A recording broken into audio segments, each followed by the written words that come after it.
Hi, friends. It's me, Christiana Gaudet, your tarot fairy godmother. I have received as a gift the Unveiled Tarot. Let's take a look at it. Unbox it with me. Let's go to card cam so you can see it. All right, here we have it. We can see this is the Unveiled Tarot by Jesse Lonergan. We can see that it comes to us from Liminal 11. We know they always do a good job. And via Sterling Ethos in New York. So what does it say on the back?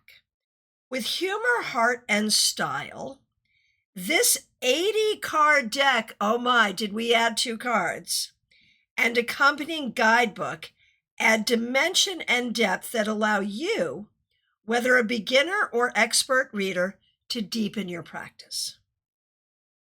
What else does it say?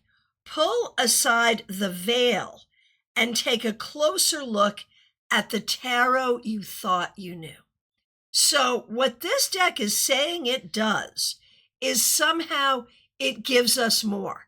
It is called, apparently, the Unveiled Tarot because it's going to help us go deeper. Okay, let's see. So first of all, I love this box. This is a wild box. Look at this. I don't even know how to show it to you because it's cool. So it opens at the bottom. There's a magnet that keeps it there. And then you pull it out this way. Look at this. You know, this is very typical of Liminal 11. It's one of the things I really love about them. All right. And another thing I love about Liminal 11 is the hardcover book. Oh my gosh. So nice. Don't we love this? And even though it's a short book, it seems well written. Now, right away, okay, there's a foreword, an introduction to the majors. So you know what I'm looking for. Where are the 2 extra cards? What are the 2 extra cards? You know I want to know. There they are. The Mob and the Puppeteer.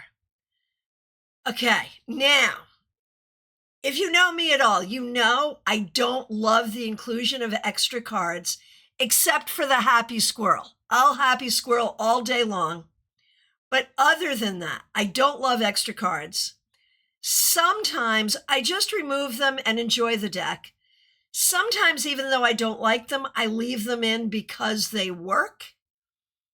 What are we going to do here? We have, they're called exclusive cards, so exclusive to this deck. The Mob and the Puppeteer. The Mob. A feeling bubbles deep down inside, and you found some others who have it too. You're not alone. You're not alone. You're no longer individuals. You are a mass, a movement, a revolution. But who are these people you're running with? Was it truly the same feeling that brought them here, or was it something else? But there's no time to think. This is a new and unstoppable beast running wild. The strength of the monster is intoxicating, and you feel the power pumping through your veins. And then you realize no one's controlling this animal, and it doesn't care who gets hurt. The beast feeds on wild emotions, anger, fear, and pride. The beast is never satisfied, and storming the castle won't be enough. And it goes on. So the Mob is literally describing mob mentality. I can see why a modern tarot artist and author, let's see, this was published when? 2024. I can see why they would want to include this. Like, this concept of mob mentality is something we are all seeing up close and personal. But I will also say magically, it is described as the magical child. Like, that's literally what happens. I remember my father, a Methodist minister, doing a sermon one Easter morning back in the 70s, where he talked about the story of Barabbas. How was it that Barabbas was set free instead of Jesus. And he talked about that mob mentality.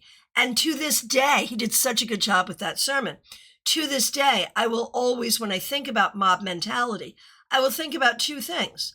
The concept of the magical child. That is, when we create magic knowingly or unknowingly, we send an artificial elemental, the magical child, out into the universe to do that bidding. And that's what creates and perpetuates mob mentality, because it's that magical child that comes out. So I remember my father's sermon. I remember the concept of the magical child. But the question is there any other card in the deck that would talk about that mob mentality? It's an interesting thought. Let's take a look at the cards. Oh, I even forgot to look at the puppeteer. So you know what they're doing here, because anyone who reads the news at all, or watches the news, I suppose, would understand who the mob is and who the puppeteer is. The master manipulator, ruthless and scheming.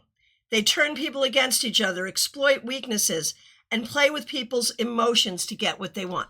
We know exactly what this is doing and who this is talking about. My question is, did we need new cards to do this? It may be to the people who designed this deck. It may be a new concept because you're young or because you haven't read history, but this is not a new concept. Did we need new cards to express this concept? I don't know. Let's take a look at the deck. Okay, first of all, do we love this box? I love the box. First of all, okay, I'm going to do it. I hate to do it, but I'm doing it. Rip. Okay, I did it. You know, I love that the backs are reversible. You know, I love that. Okay. Yeah, this is an incredibly political deck. The first card out, what we see is a politician who is really a clown. This is a great piece of artwork and I love it. But is it the Fool? How is this the Fool? How does this talk about an inner child? How does this talk about taking the leap of faith?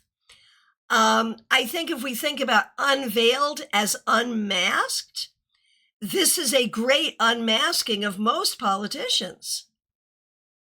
But how is it the Fool? Let's take a look.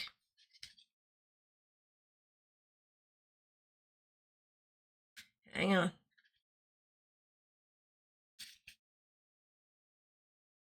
Okay. The sun shines and flags wave over the inauguration of the journey. Beginnings can occur at any... Okay, it's the Fool because it's an inauguration. This is meant to be an inauguration. And so that's the beginning of the journey. Okay. Beginnings can occur at any age and any circumstance.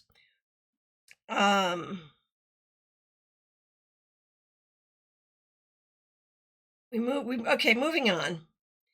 There may be disasters to come, pain to weather, monsters to fight, and dreaded truths to face, appropriate for the Fool. Fear of these things should not prevent you from beginning the journey, fair. The strength of the Fool is the willingness to embrace the risk of failure, but do travel with caution. The Fool laughs with the world, while a clown is laughed at. Okay. I'm kind of buying this. Like, there's a part of me that's like, oh my gosh, this is like such a clear political agenda. I don't love that. On the other hand, I always love when people can find the archetype in unexpected places. And on that level, I think it kind of works. Okay, let's move on. The Magician. Anything is possible if people believe it so. Through Pure willpower, determination, and a clever shuffling of the elements. The magician unifies heaven and earth, or at least makes people believe he has. In some cases, facts only get in the way of dreams and pure imagination. So I can see what this author has done.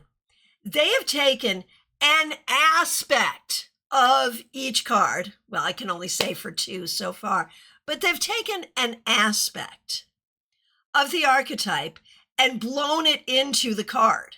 So the aspect of the archetype that they're doing with the Fool is the idea of the new journey and, risk versus fear. With the magician, we're playing the shell game here, and we're walking on the moon, and they're basically talking about the trickster aspect, the Mercury retrograde aspect of the magician. Reach for the heavens, but keep your head clear.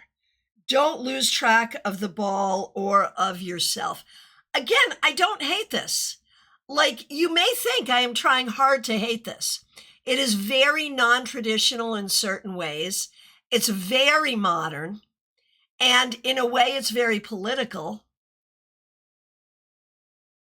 But I don't hate it. I don't hate it at all. You will see me use this most likely. Once I understand it, you'll probably see me use it on this channel. Okay, what are we doing with the High Priestess? Anyone can sing the notes, but the High Priestess knows that the spaces in between the notes are just as important as the notes themselves. So it's a musician. I don't hate this. I don't hate this at all. I kind of like it. What are we doing with the Empress? Harnessing her love and creative energies, the Empress brings forth beauty into the world. Yeah, no, I love it. I love it. I love it. Okay. So we're not going to look at each of these. Well, we'll do it just really quickly. But I have to tell you, and it's so typical of Liminal 11 to really have a very honest, modern take of things. Like, I feel like each of these cards will require deep study. This is not the kind of deck that I feel like I could just whip out and work with comfortably. I mean, I could read with 78 pieces of notebook paper. But if someone says, why is this happening? I need to really read the book and study it because it's deep. But I think it's smart. I think it's deep and smart. That's what I would say about this deck so far. Now,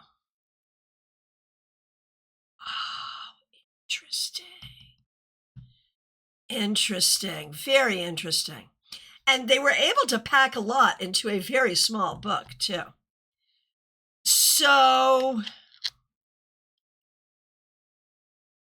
oh, look what they did with the star, too, bringing in that Aquarian technology. I really kind of love this. They're definitely referencing the Waite Smith Tarot. And they're doing it in a really modern way. Oh, also, though, they're not just referencing Waite, they're also referencing Crowley Harris. So they've done their homework. They know what they're doing here.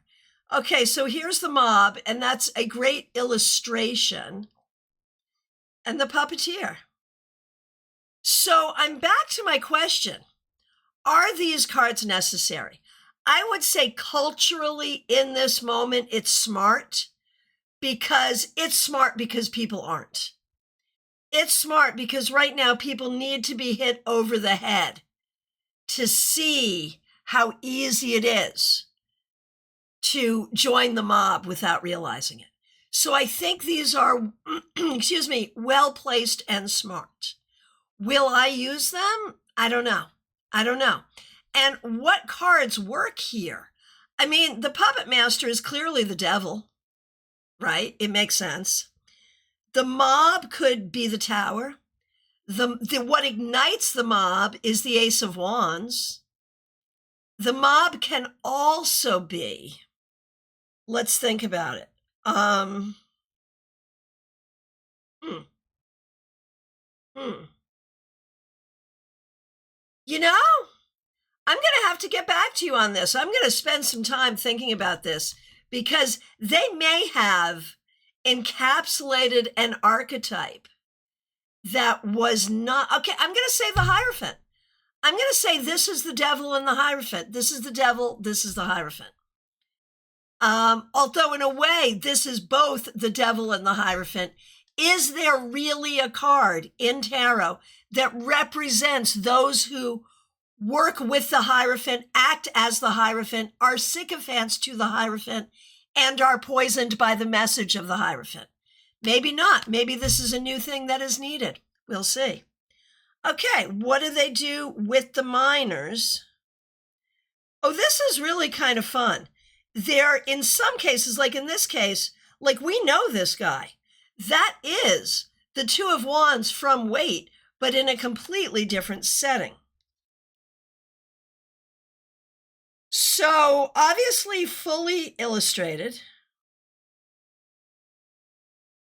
And this is interesting. I mean, the Five of Wands could be the mob mentality as well, if you think about it.